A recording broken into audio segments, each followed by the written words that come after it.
Bell ఐకాన్ని press చేయండి చాలు. ఫ్రెండ్స్, అందులో పైన అదే చేత్తో లైక్ కామెంట్ షేర్ చేయడం మర్చిపోకండి.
అయ్యా ఇన్స్పెక్టర్ గారు, అయ్యా ఇన్స్పెక్టర్ గారు,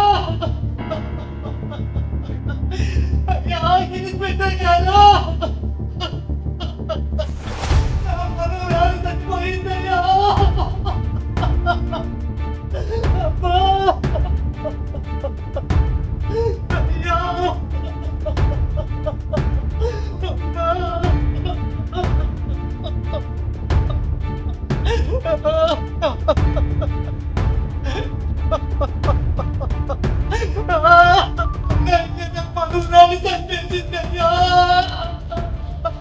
పసి పాపని ఇంత కిరాతకంగా చంపిన నరరూప రాక్షసులు ఎవరు పెద్ద అయినా, ఎవరు హత్య చేసింది? వాళ్ళు ఎంత పెద్దవారైనా సరే చట్టానికి అప్పచెప్పి ఉరికమ్మం ఎక్కిస్తాను. చెప్పు పెద్ద అయినా, చెప్పు. వాట్? కుక్కలు చంపేశా? అవును బాబు. స్కూల్ నుండి పాప ఇంటికి వస్తుంటే వీధి కుక్కలు నా మనసులో పడి అతి కిరాతకంగా దాడి చంపేసాయి బాబు. చంపేసి బాబు, చంపేసి నా మనసులో కుక్కలు చంపండి బాబు. చంపండి బాబు. నా మనవరాళ్ళకు మరో బిడ్డ ఆ వీధి కుక్కలకు బలి కాకుండా ఉండాలంటే వెంటనే ఆ కుక్కల్ని కాదు చంపండి బాబు. చంపండి బాబు. క్షమించండి పెద్దయినా, మీ కోపాన్ని బాధని అర్థం చేసుకోగలను. కానీ కుక్కల్ని శిక్షించే అధికారం గవర్నమెంట్ మాకు ఇవ్వలేదు. మీ కేసుని నేను హ్యాండిల్ చేయలేకపోతున్నాను. పెద్దయినా, మీకు న్యాయం జరగాలంటే కోర్టు వారిని కలిసి మీరు జడ్జి గారిని ప్రశ్నించి అడగండి, కుక్కల నుంచి మాకు రక్షణ కల్పించమని. అడుగుతాను బాబు, అడుగుతాను. ఈ ప్రభుత్వాన్ని నవ్వేది మరీ అడుగుతాను బాబు.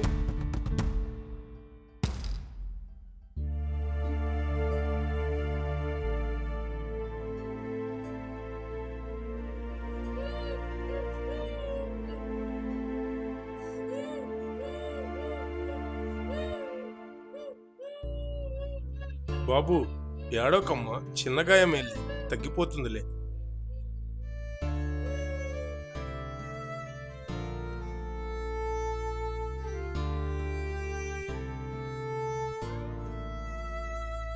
ఏమైంది డాక్టర్ గారు? ఈ పిల్లలకి వీధి కుక్కలు కరిచాయండి. నాకు లోపల వేరే అర్జెంట్ కేసు ఒకటి ఉంది, నేను తర్వాత మీట్ అవుతాను. ఓకే, థ్యాంక్ యూ అండి. చూడు బాబు, నువ్వు ఎక్కడ ఉన్నప్పుడు ఆ కుక్కలు కరిచాయి. స్కూల్ నుంచి వస్తుంటే కుక్కలు కరిచినాయండి.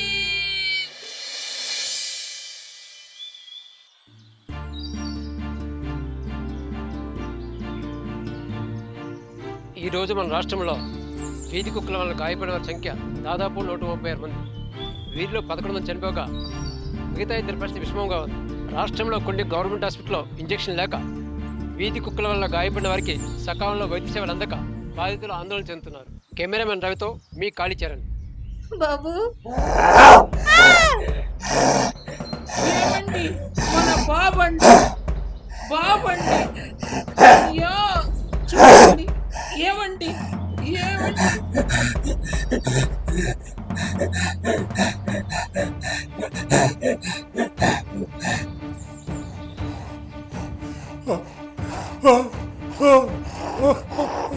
కార్తీక్, అయ్యో కార్తీక్, ఏమండి బాబు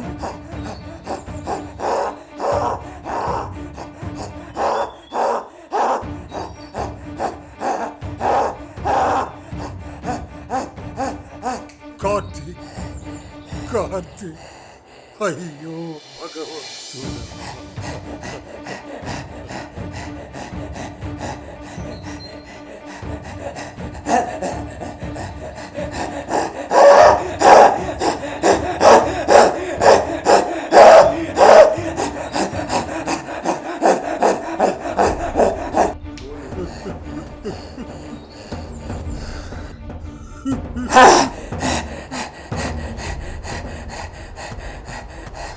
బాబు బాబు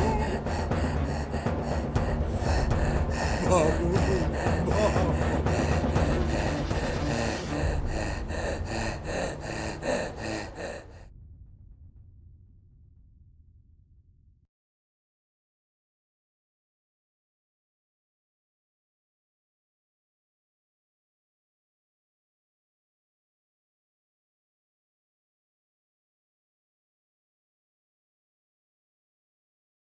డాక్టర్ గారు, నా కొడుకుని ఎలాగైనా బ్రతికించండి డాక్టర్ గారు. వాడిన పరిస్థితిలో చూడలేక నేను తట్టుకోలేకపోతున్నాను. అయ్యా డాక్టర్ గారు, ఎంత డబ్బు ఖర్చైనా పర్వాలేదు, నా కొడుకు ప్రాణాలు కాపాడండి. మీకు చేతులెత్తి దండం పెడతాను. వాడు మాకు ఒక్క కొడుకయ్యా. వాడే లేకపోతే మేము ఎవరి కోసం బ్రతకాలయ్యా? ఎవరి కోసం బ్రతకాలి? చూడండి, ఇతను కుక్క కరిచిన వెంటనే గవర్నమెంట్ హాస్పిటల్కి వెళ్ళి ఇంజెక్షన్ చేయించుకున్నట్లయితే ఇతను బ్రతికేవాడు. పెంపుడు కుక్కే కదా, ఏం చేస్తుందిలే అని నిర్లక్ష్యంగా వ్యవహరించాడు. ఇప్పుడు అతనికి ర్యాబిస్ వ్యాధి సోకింది. ఆ ర్యాబిస్ వ్యాధిని మందులతో నయం చేసి నా కొడుకును కాపాడి. ఏం మాట్లాడుతున్నారో మీకు అర్థమవుతుందా? కుక్క కరిచిన వ్యక్తికి ర్యాబిస్ వ్యాధి సోకితే ఈ హాస్పిటలే కాదు, ప్రపంచంలో ఏ హాస్పిటల్ కి తీసుకెళ్లినా బ్రతకలేరు. ఆ మనిషి చనిపోవటమే. బహుశా నాకు తెలిసి ఇతను ఒక 5 నిమిషాల కంటే ఎక్కువసేపు బతకరు. వస్తాను.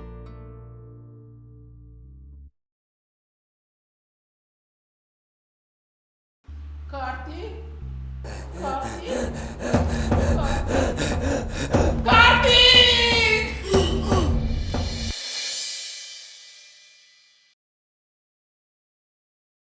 కార్తీక్, కార్తీక్,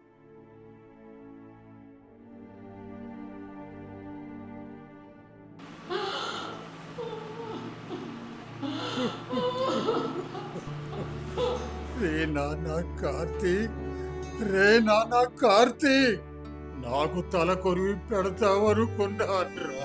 కానీ ఈరోజు ఈ తండ్రి నీకే తల కొరివి పెడతాడని కలలో కూడా అనుకోలేదురా. నీ మీద పంచి ప్రాణాలు పెట్టుకొని బ్రతుకుతున్నావు కదరా కొడుకా కార్తీ. ఈ అమ్మను వదిలిపెట్టి తిరిగి దాని లోకానికి వెళ్ళిపోయావంటరా బాబు కార్తీక్.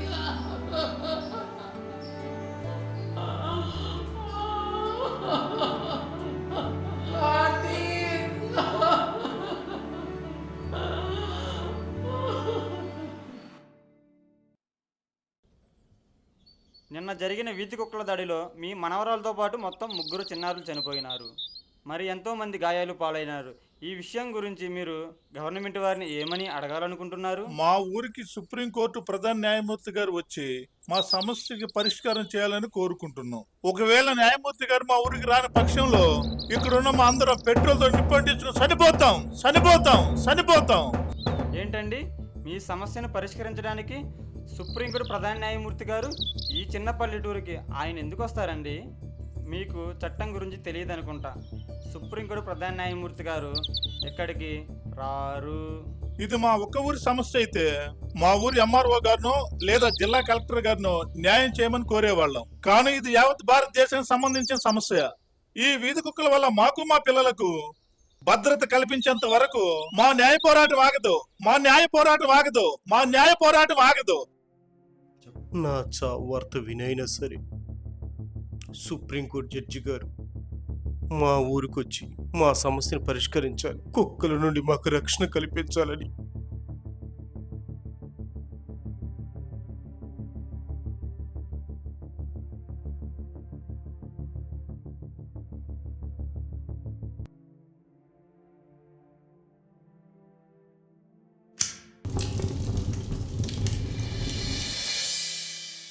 కుక్కల నుండి రక్షణ కల్పించాలి.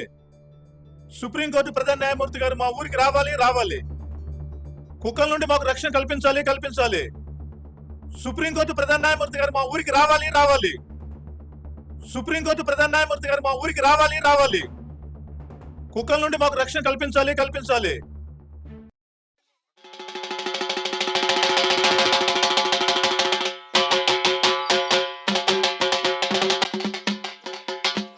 ఇందు మూలంగా గ్రామ ప్రజలకు తెలియజేయడమనగా ఈ రోజున మన సుప్రీంకోర్టు జడ్జి గారు మన గ్రామానికి వస్తున్నారు.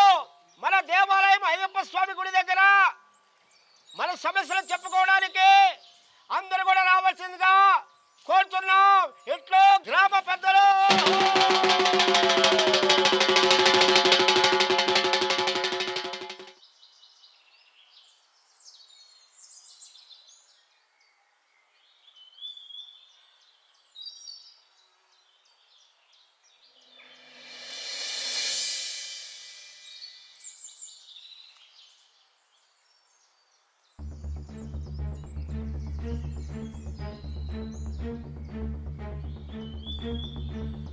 వారం రోజుల నుండి నేను మీ ఊరికి రావాలని మీరందరూ ధర్నా చేస్తున్నారు. నేను రాలేదని ఒకరు ఆత్మహత్య చేసుకున్నారు. అది తెలుసుకుని మీ సమస్య పరిష్కరించాలని మీ ఊరికి వచ్చాను. ఏమిటి మీ ప్రాబ్లం చెప్పండి. నమస్తే జడ్జి గారు, మీకు తెలియంది కాదు కదా మా ఊరి సమస్య. మా బిడ్డలు ట్యూషన్ నుండి రాత్రి 9 గంటల సమయంలో ఇంటికి వస్తూ ఉంటే వీధి కుక్కలు మరుగుతూ వెంటబడుతున్నాయి. మా పసిపిల్లల భయంతో గుండెని అరిచేతిలో పెట్టుకొని బిక్కుమంటూ పరుగులు తీస్తున్నారు. తెల్లవారుజామున మేము లేచి కూలి పని చేసుకోవడానికి ప్రతిరోజు పక్కనే ఉన్న గ్రామాలకు వెళ్తుంటే రోడ్డు పైన అడ్డంగా వీధి కుక్కలు మమ్మల్ని చూసి మొరుగుతూ మా దగ్గరికి వచ్చి మమ్మల్ని కదలనీయకుండా చేస్తూ భయభ్రాంతులకు గురి చేస్తూ ఇలా ప్రతిరోజు భయపడుతూ మేము మా పిల్లలు నరక యాతన అనుభవిస్తున్నాం బాబు. ఆ వీధి కుక్కలను చంపేయమని మీరు ఆర్డర్ ఇవ్వండి అయ్యా, మీకు చేతులెత్తి దండం పెడతామయ్యా. కుక్కల దాడిలో మీ బిడ్డలు గాయాలు పాలయ్యారు. కొంతమంది చిన్నారులు చనిపోయారు. అందుకు నేను బాధపడుతున్నాను. మీ బాధ నాకు అర్థమైంది. మీరు కోరినట్టు ఆ మూగజీవాన్ని చంపటం నేరం. అందుకు కోర్టు వారు కూడా అనుమతించరు. అయ్యా జడ్జి గారు, నా మనోరాలపై వీధి కుక్కలు దాడి చేశాయి. నా మనోరాల మకాన్ని చివరిసారిగా కూడా చూసుకోవడానికి వీలు లేకుండా ఆ కుక్కలు అతికిరాతకంగా కొరికి చంపేశాయి బాబు గారు. నా మనోరా నా కుక్కలు రక్తం వచ్చేలా చిత్రబాధ చేస్తుంటే పాపం ఆ చిన్నారి తల్లి ఎంత అల్లాడిపోయి ఉంటుందో. నేను ఎన్ని జన్మలెత్తినా మళ్ళీ చనిపోయిన నా మనోరాల ముఖాన్ని నేను చూడగలనా? 20 ఏళ్ళు కని పెంచిన నా బిడ్డ ఇక లేడని తలుచుకుంటే నా గుండె ఎలా తట్టుకోగలదు? అల్లారు ముద్దుగా మా బిడ్డల్ని కని పెంచుకుంది ఈ వీధి కుక్కలుగా బలిపుట్టానికి. మేము డబ్బున్న వాళ్ళం కాదు బాబు గారు. మీరు మీ బిడ్డలు చదివించుకోవటానికి కారులో తీసుకెళ్లి చదివించి మళ్ళీ అదే కారులో ఇంటికి తీసుకొస్తారు. మీకులాగా మా బిడ్డల్ని కారులో తీసుకెళ్లే స్తోమత మాకు లేదు జడ్జి గారు. మా బిడ్డలు ఎక్కడికి వెళ్ళినా కాలు నడుగుతూనే నడిచి వెళ్ళాలి, నడిచి రావాలి. మీరు మీ బిడ్డలకి ఇచ్చే రక్షణ మేము మా బిడ్డలకి ఇవ్వలేకపోతున్నాం. అందుకు కారణం మా పేదరికం. ఏం జడ్జి గారు ఇంకా ఆలోచిస్తున్నారు? చనిపోయింది మీ బిడ్డ కాదుగా.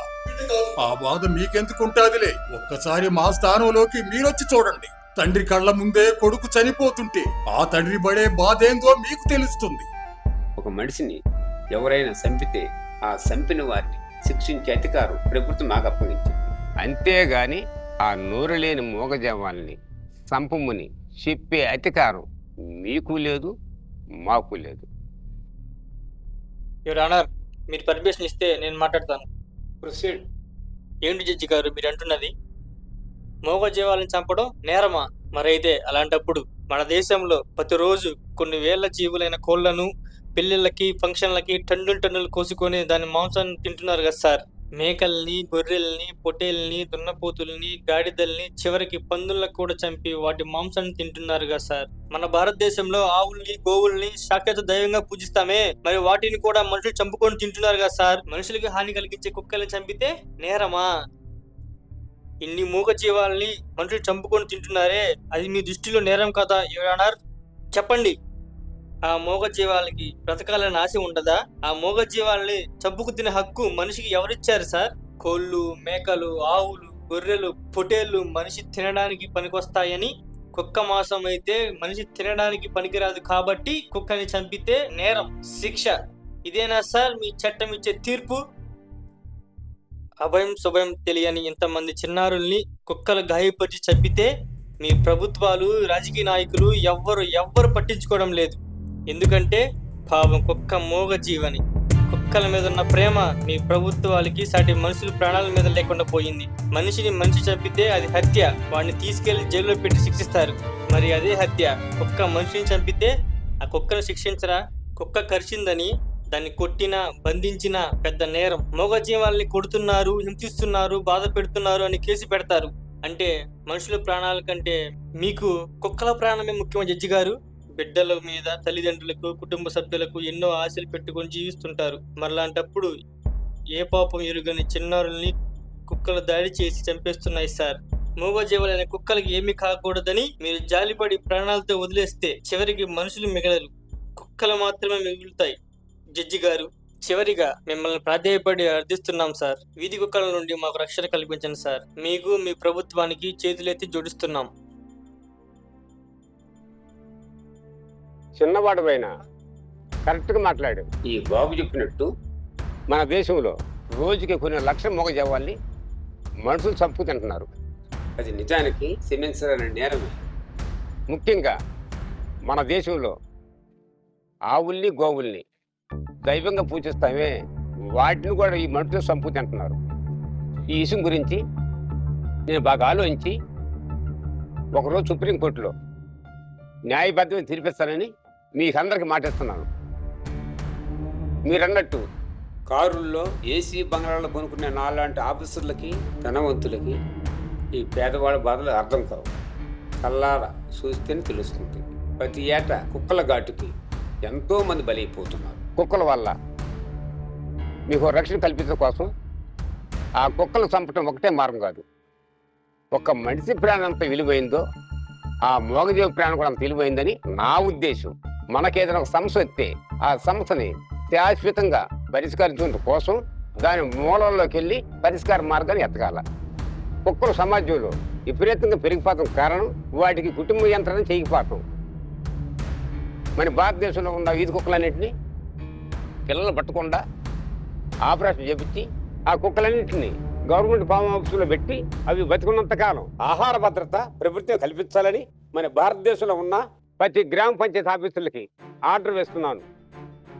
వారం రోజులకల్లా ఏ ఒక్క గ్రామంలో కూడా ఒక ఈసుకు కూడా రోడ్డుపైన తిరగటానికి వీల్లేదని కోర్టు వారు ఆదేశాలు జారీ చేస్తామైనది.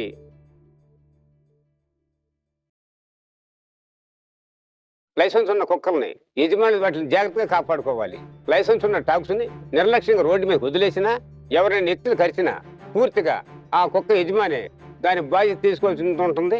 పెంపుడు కుక్క వల్ల గాయపడ్డ వ్యక్తికి కుక్క యజమాను ₹1,00,000 మూల్యం చెల్లించాలని, ఒకవేళ కుక్క కరిచి ఆ వ్యక్తి చనిపోతే చనిపోయిన వ్యక్తి కుటుంబానికి కుక్క యజమాను ₹10 లక్షల నష్టపరిహారం చెల్లించాలని సుప్రీంకోర్టు ఆదేశాలు జారీ చేయటం అయినది.